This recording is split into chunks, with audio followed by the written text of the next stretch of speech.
Hi everyone, welcome to JR tutorials. I am your friend Rahul Jaiswal. तो दोस्तों कैसे हो आप सभी लोग? उम्मीद करता हूँ आप सभी लोग अच्छे होंगे और आपकी स्टडीज भी बेहतरीन तरीके से चल रही होगी।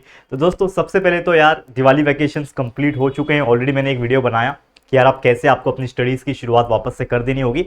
And again I am saying that in this video also कि यार आप लोग अभी उस वैकेशन मोड से बाहर आ जाओ, थोड़ा सा स्टडीज पे फोकस करो क्योंकि समय बहुत कम बचा है। आप लोग के लिए एक डिटेल स्ट्रैटेजी वीडियो बहुत जल्दी आएगा, टेंशन मत लेना। और बोर्ड एग्जाम्स के लिए भी बहुत सारी चीजें हमने प्लान कर रखी है, तो वो वक्त के हिसाब से आपको मिलेगा। तो आप लोग बस पढ़ाई करते रहो। All the chapter lecture videos हर एक सब्जेक्ट के लिए हमने बना रखे हैं, तो आप उसको देख सकते हो। रिवीजन वीडियोस भी अवेलेबल है और लेक्चर वीडियोस भी अवेलेबल है, तो उसको देखो, अच्छे तरीके से सीखो, कंसेप्चुअल नॉलेज लो और अपने एंड से उसको याद भी करो, क्योंकि याद करना इंपॉर्टेंट है। एग्जाम में तभी लिख पाओगे आंसर्स को जब आप याद करे होंगे। तो याद करो जरूर, क्वेश्चन के आंसर्स को बाय हार्ट करो, लर्न करो, मीनिंग समझो, मैथ्स के एग्जांपल्स को जितना हो सके प्रैक्टिस करो।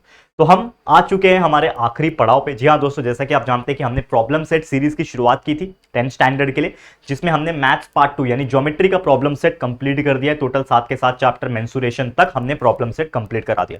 मतलब लेक्चर वीडियोस भी आपको मिल गए हैं और अब प्रॉब्लम सेट के वीडियोस भी मिल गए हैं, जिसमें से एक या दो क्वेश्चंस डेफिनेटली आपको आपके बोर्ड एग्जाम में पूछे जाते हैं। करेक्ट है?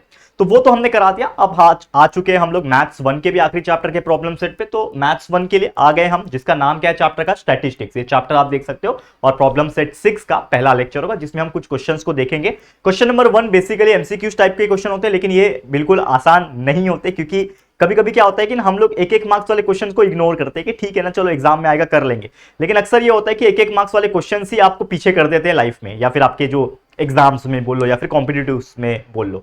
तो होता क्या है, question number 1A 4 marks, question number 1B geometry में भी और अलजेब्रा में भी आपको 1-1 मार्क्स के क्वेश्चन आते हैं। तो होता क्या है कि 1-1 मार्क्स वाले पहले वाले जो क्वेश्चन नंबर 1A में जो आते हैं ना, उसमें आपको 4 ऑप्शंस दिए होते हैं। तो बच्चे क्या सोचते हैं, अरे बाजू वाले से पूछ लूंगा, पीछे वाले से पूछ लूंगा। तो ऐसा नहीं होता है, आपको सॉल्व करने आना चाहिए, क्योंकि अगर आप सॉल्व कर लोगे ना तो ही आप सही आंसर चूज कर पाओगे उसमें से। और वही चीज मैं आपको आज सिखा रहा हूं और ये कंटिन्यूअस आपको मैं सिखा रहा हूं हर प्रॉब्लम सेट में भी। तो आपको पता होना चाहिए कि इसको कैसे सॉल्व किया जाए, और सॉल्व करके जब आपका आंसर आएगा और वो आंसर आपके ऑप्शन से मैच होगा और आप सिलेक्ट करोगे कि हाँ यही मेरा करेक्ट आंसर है, तो आपका कॉन्फिडेंस नेक्स्ट लेवल होगा और तभी आपका समझ लेना कि आपका राइट आंसर आया हुआ है।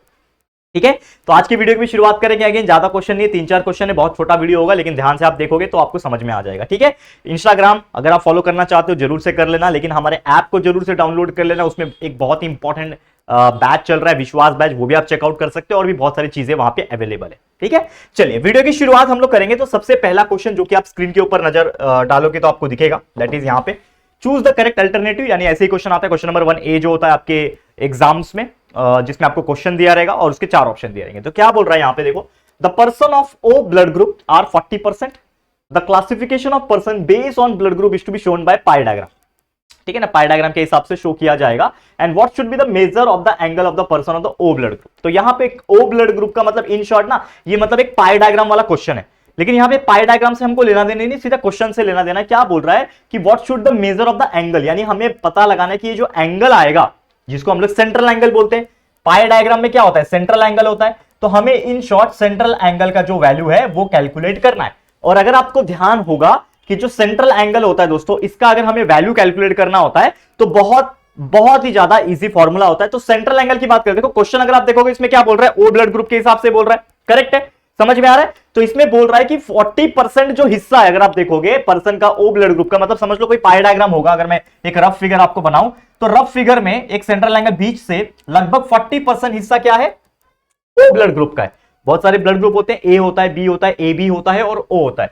तो लगभग 40% जो हिस्सा होगा वो क्या होगा, ओ ब्लड ग्रुप का होगा। 40% जो हिस्सा है वो कितने का है, ओ ब्लड ग्रुप का है। बताओ मुझे, तो इस पर्टिकुलर एंगल का वैल्यू क्या होगा, ऐसा क्वेश्चन पूछा है हमें। तो दिमाग क्या कहता है हमारा कि पूरे पाई डायग्राम में टोटल एंगल कितना होता है, 360 एंगल होता है। उसका क्या है वो 40%, यानी कि सेंट्रल एंगल की बात करो तो ये क्या हो जाएगा, 40% ऑफ किसका, टोटल एंगल का, जो कि है 360 डिग्री। क्योंकि पूरे पाई डायग्राम में 360 डिग्री होते हैं, उसका हमें 40% ओ ब्लड ग्रुप है, तो 40% मतलब 40%। तो 40% को मैं कैसे लिख सकता हूं, 40/100। कोई भी चीज परसेंटेज में होती है तो उसको अपॉन 100 लिखा जाता है। 40/100 मल्टीप्लाई बाय 360, कैंसिल कर लो, ये 0 कैंसिल, ये 0 कैंसिल। 36 मल्टीप्लाई बाय 4 कितना होता है देखो, 6 4 24, 2 कैरी 4 3 12 13 14 144 डिग्री आ रहा है। ऑप्शन में अगर 144 होगा तो हमारा आंसर करेक्ट हो जाएगा। तो चेक करो ऑप्शन में 144 आ रहा है क्या? यहाँ पे नहीं आ रहा है, यहाँ पे भी नहीं आ रहा है, यहाँ पे आ रहा है। मतलब ऑप्शन नंबर डी जो है मेरा ये 144 डिग्री ला रहा है। इसका मतलब मैं क्लियर कट क्या बोल सकता हूं कि यही मेरा आंसर है। तो इस तरीके से मुझे पता था मेरा फंडा, क्योंकि मेरे को कंसेप्ट क्लियर है।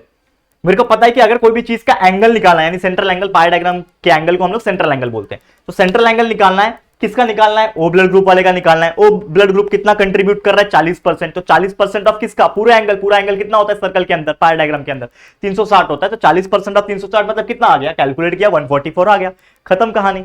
है कि नहीं इजी दोस्तों? तो यही सब चीजें यार, और कुछ है ही नहीं इस पूरे प्रॉब्लम सेट के अंदर। जैसे कि आप जानते हैं कि ये चैप्टर जो है स्टैटिस्टिक्स, जो हमने आपको पढ़ाया भी है, पूरे लेक्चर वीडियोस अवेलेबल है। अगर आप देखोगे तो इस चैप्टर में मीन है, मीडियन है, मोड है, इसके अलावा हिस्टोग्राम है, पाई डायग्राम है और एक वो लीनियर पॉलीगॉन है। इसके अलावा और कुछ है नहीं। बहुत इजी चैप्टर है, लेक्चर वीडियोस देख लेना अगर आपने नहीं देखा इस चैप्टर को। ठीक है, अच्छी तरीके से प्रैक्टिस करके ले लो। ओके, क्लियर है? चलो आगे बढ़ जाते हैं, नेक्स्ट क्वेश्चन पे थोड़ा फोकस करेंगे। क्या बोल रहा है? Different expenditure included incurred on the construction of A building. एक बिल्डिंग का कंस्ट्रक्शन हो रहा है, मतलब बिल्डिंग को बना रहे हैं। ठीक है, पाई डायग्राम के हिसाब से बनाया गया होगा, मतलब शो किया होगा। The expenditure 45,000 rupees on cement shown by sector of central angle of 75 degree. मतलब सेंट्रल एंगल आपको दे रखा है, आपको एक्सपेंडिचर सीमेंट के ऊपर कितना लग रहा है वो लिखा हुआ है 45,000। आपको पूछा है what was the total expenditure. ठीक है, तो इन शॉर्ट मुझे टोटल एक्सपेंडिचर निकालना है। लेकिन मुझे एक चीज तो पता है ना भैया, सेंट्रल एंगल जो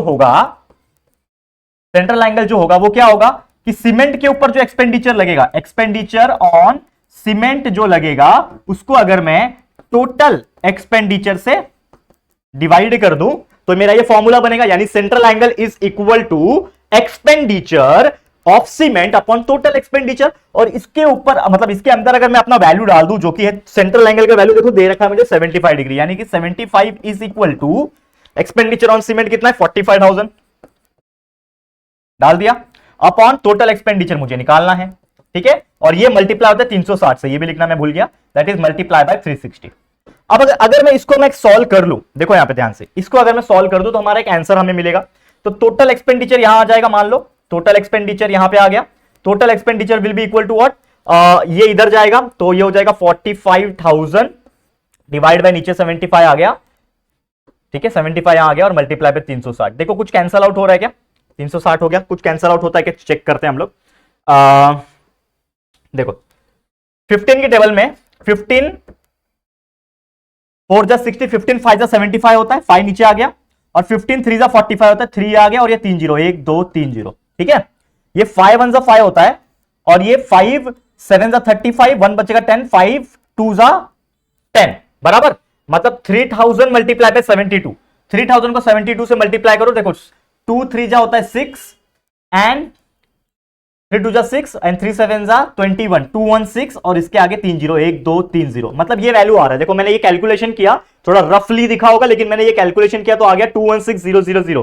तो क्या ये मेरे ऑप्शन में है क्या? देखो 216000 मेरे ऑप्शन में है बिल्कुल। तो यही मेरा करेक्ट आंसर है दोस्तों। मैंने क्या किया, बस सिंपली इसको सॉल्व किया, जो हम लोग नॉर्मली सिंप्लीफिकेशन करते हैं। तो मैंने जब सॉल्व किया तो हमारा आंसर जो मुझे मिला वो मिला 2,16,000, 216,000। This is the answer. यानी जो क्वेश्चन हमें पूछा था कि what was the total expenditure on the construction of that building, वो बिल्डिंग को कंस्ट्रक्ट करने में कितना टोटल एक्सपेंडिचर लगा, तो यार क्लियरली हमने कैलकुलेट करके बता दिया कि भैया 2,16,000 रुपए लगे हैं। क्लियर है? समझ में आ गया? बहुत इजी क्वेश्चन था। अब देखो इसको कोई लाइट नहीं लेगा, मतलब आराम नहीं है ना, मतलब देखा जाए तो ऐसा नहीं है ना कि तुक्का मार दिया तो आंसर आ जाएगा।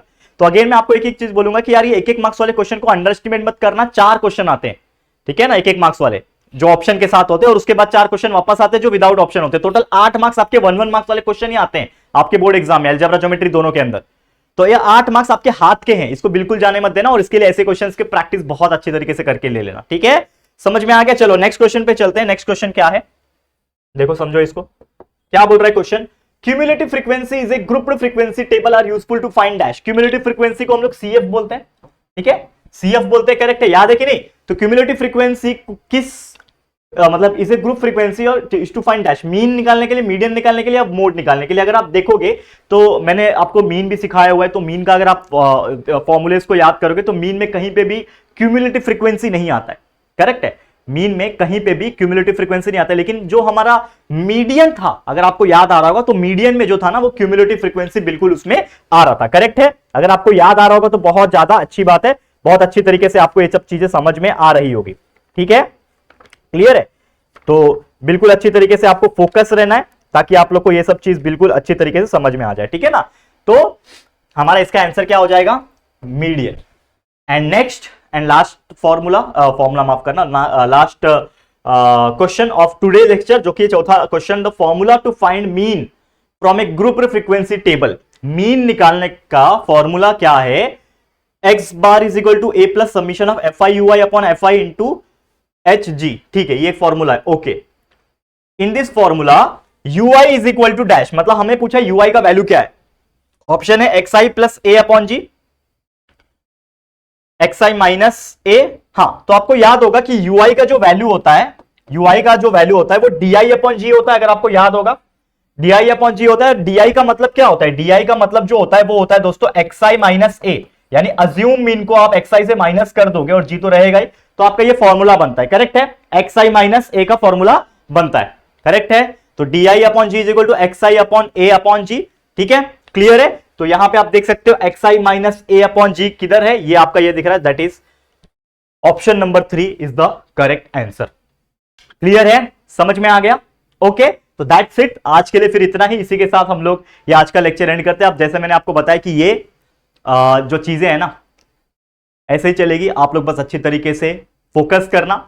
जितने ऐसे एग्जांपल्स आपको दिखेंगे उसको प्रैक्टिस करके ले लो, जितना प्रैक्टिस करोगे उतने आपके लिए अच्छा रहेगा आपके बोर्ड एग्जाम्स के लिए। ठीक है, तो हम क्या करते हैं, इस वीडियो को एंड करते हैं, और भी ऐसे लेक्चर्स आएंगे और इसके बाद जो क्वेश्चंस बचे हुए उसको हम लोग सॉल्व करेंगे और ये चैप्टर को कंप्लीट कर देंगे और आपका एंटायर प्रॉब्लम सेट भी खत्म हो रहा हो। तो आप लोग बस अपने एंड से पढ़ाई करते रहो, क्योंकि हमने हर चीज पढ़ा रखा है, तो पढ़ते रहो, keep watching and keep studying. ठीक है, चलो आज के लिए इतना ही। वीडियो पसंद आए तो लाइक कर देना, शेयर करना अपने दोस्तों के साथ, और फर्स्ट टाइम चैनल पे आए हो तो फटाफट से चैनल को सब्सक्राइब करके बेल आइकन को प्रेस कर देना। ठीक है दोस्तों, तो चलो जल्दी मिलेंगे फिर एक और न्यू वीडियो में, तब तक के लिए thank you and good bye.